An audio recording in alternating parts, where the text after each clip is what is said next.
This is our newest MIG machine. It has gasless function and gas function, and also has the MMA function.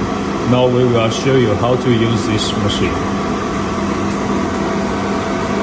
There is a button here. With this button we can select the function. Now it is 1.0 for the wire, for the MIG wire. It is flux without gas. This is flux 1.0. Now it is MMA. Here it is lift tip. Now we will try the MIG function for gas. For MIG function for gas, we need to connect the MIG torch to this connector.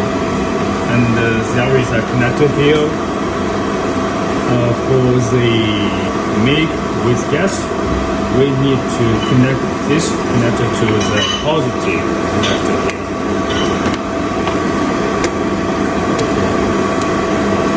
And we need to connect the earth connector to the negative connector in this position. Okay, now let's try the welding. This is a gas plotter.